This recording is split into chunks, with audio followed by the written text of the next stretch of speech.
vio los aranceles de Trump, que primero están previstos, que logró la presidenta Sheinbaum, que hubo una segunda posposición para el 2 de abril, para el próximo día 2, pues, y luego que entraran en vigor a nivel mundial los impuestos, los aranceles que impuso Trump a todo el acero y a todo el aluminio que importa de Estados Unidos, incluido el de México.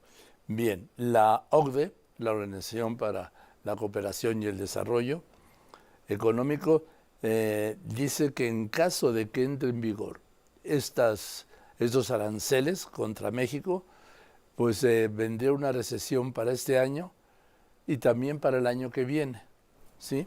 Por eso le aprecio mucho a Rodrigo Aguilar Benignos, analista, miembro del Consejo de Relaciones Exteriores de Estados Unidos, que me haya aceptado esta llamada. Rodrigo, ¿cómo estás? Buenas tardes. Buenas tardes, Joaquín. Saludos a ti, a tu auditorio. Gracias igualmente. A ver, tú eres un especialista. Acabas de escribir sobre esto, lo publicaste en lopezdoriga.com. Dime, ¿cuál es el Bueno, impacto real para todas las personas de carne y hueso? No el estadístico, ¿sí? El real en caso de que Trump imponga los aranceles el día 2. mira, lo preocupante de este reporte que mencionas, que todos los años la OCDE realiza, es un informe de perspectivas económicas, pues pone justo el dedo en la llaga sobre lo que va a pasar el 2 de abril. ¿Qué impactos? Bueno, pues serían consecuencias brutales para la economía de todos los mexicanos, ¿Brutales? porque brutales, sí, Joaquín, según el pronóstico de la OCDE.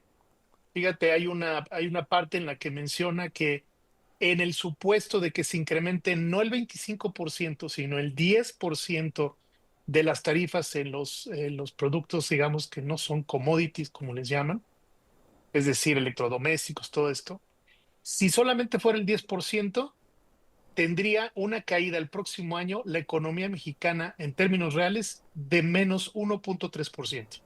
Y no me quiero centrar en las cifras, quiero centrarme en qué significa esto para el bolsillo de los mexicanos. Pues bueno, para empezar, pérdida de empleos, ¿no?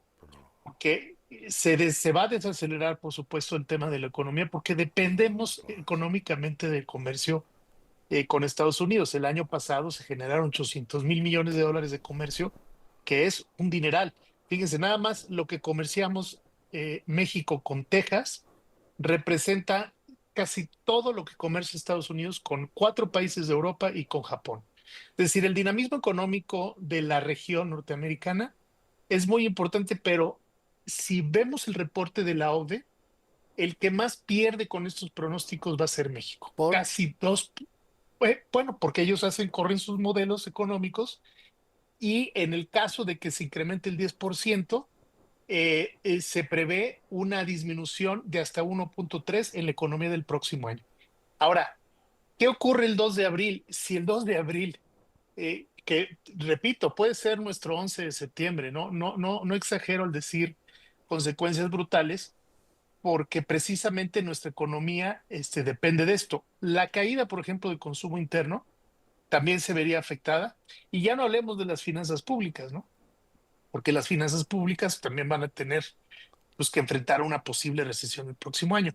Recesión es la palabra más, digamos, pues de la que más tememos en términos económicos para cualquier país.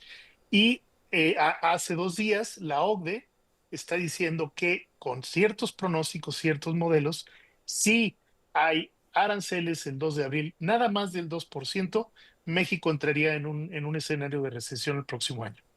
¿Del 2% de aranceles dices? No, del diez por Mm. ciento de aranceles, no el 25 como están anunciando. Con solo el 10% que nos incrementen aranceles el 2 de abril, habría consecuencias para la economía el próximo año en términos recesivos. A ver, Rodrigo Aguilar Benignos, a ver si tú lo tienes claro, porque yo ya no doy para tanto. Dime, el 2 de abril entrarían, como ha dicho Trump, en vigor estos aranceles del 15%, aún en los productos que están considerados dentro del TEMEC o en esos no. Mira, eso es muy importante y es muy técnico. La verdad es que también aquí uno se puede perder muy fácilmente porque tiene que ver con las famosas reglas de origen, es decir, Sí, las reglas que tenemos de la composición que tiene un producto final que están desarrollados o se fabrican dentro de un acuerdo comercial o de los tres países que tenemos ahorita el TEMEC.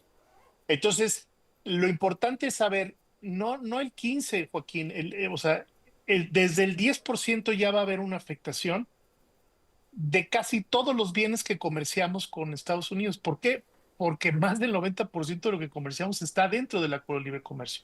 por eso. Entonces, la afectación es mayor, es mayor porque las ventajas competitivas que hemos obtenido los tres países, no nada más México, al integrar nuestros productos y a comerciar entre los tres países, pues está totalmente integrado en la economía de los tres países y México depende mucho de esta integración. Entonces, dime, si están incluidos los productos que se comercian dentro del TEMEC en este posible aumento de aranceles anunciados por Trump para el día Así 2, es. o esos no. No, sí, sí, sí, sí. O sea, pues esa es la idea, esa es la presión y ese es el escenario que estamos tratando de evitar. A Pues, ver, las últimas 3 semanas el secretario de Economía ha estado yendo a Washington precisamente para mantener el diálogo y para evitar de que esto ocurra. Hay todavía una discusión del orden legal, de si la facultad del presidente de Estados Unidos al respecto, si caería en un tema violatorio del acuerdo comercial, lo cual los expertos legales dicen que sí. Pero esa es otra discusión. sí, Hoy además en día, eso no le importa a Trump. pues ya vimos incluso con esto de la orden del juez y los venezolanos que enviaron a El Salvador, pues ese es la nueva administración Trump cómo está actuando. Entonces, lo que está haciendo México, pues es de verdad con mucha cabeza fría establecer este diálogo, evitar a toda costa de que esta sea una medida que se implemente el 2 de abril. La incertidumbre, Joaquín, amigos, pues es general, es decir, los mercados ya han estado reaccionando ante esto. No sé hasta qué, no pueden tener tanta paciencia los mercados ante tanta incertidumbre y eventualmente se va a tener que tener certeza, porque pues, el enemigo número uno del negocio y de la inversión, pues es el riesgo y la La incertidumbre, ¿no? incertidumbre, pero eso no le importa a Trump. Trump juega con eso. Sí, y mira, lo que está de fondo es lo que hemos visto y recientemente estuve hablando incluso con gentes diplomáticos de panameños y otros países. La presión, la forma de presionar de la administración Trump a todos los países es vía las tarifas. Es decir, lo que quiere obtener a cambio, y por eso a él le interesa mucho entrelazar la agenda bilateral México-Estados Unidos con el tema del fentanilo, con el tema de migración, con el tema de las tarifas, porque es su forma de presionar no nada más a México, sino a todos los países para obtener ciertos beneficios o ciertas políticas eh, con relación a la migración o al tema de la seguridad. Ese es el escenario en el que estamos. Hay que sortearlo. Y bueno, pues hasta ahorita, a mi juicio, se ha sorteado de manera positiva, pero no podemos seguir pateando el bote. En No. algún momento tendremos que enfrentar esta realidad y esperemos que no sea de estas magnitudes. Ahora, si hay alguien que le hace caso, Donald Trump, es al mercado bursátil y a los mercados. Entonces, ahí hay que esperar bien, hay que ver estas reacciones. Y también hay que decir esto, Joaquín, dentro incluso del equipo de Trump hay gente que está en contra de estas tarifas. Entonces, hay mucha pugna también interna al respecto, que al final va a ser lo que él considere necesario. Pero al final no está totalmente convencido todo su Bien. equipo económico de esto. Gracias, Rodrigo, y seguiremos hablando. Te mando un abrazo. Gracias, Joaquín. Buena tarde. Buenas tardes, sí. Rodrigo Aguilar Benignos, analista y miembro del Consejo de Relaciones Exteriores de Estados Unidos. Voy contigo, Teresa Flores. Así terminó este fin de semana.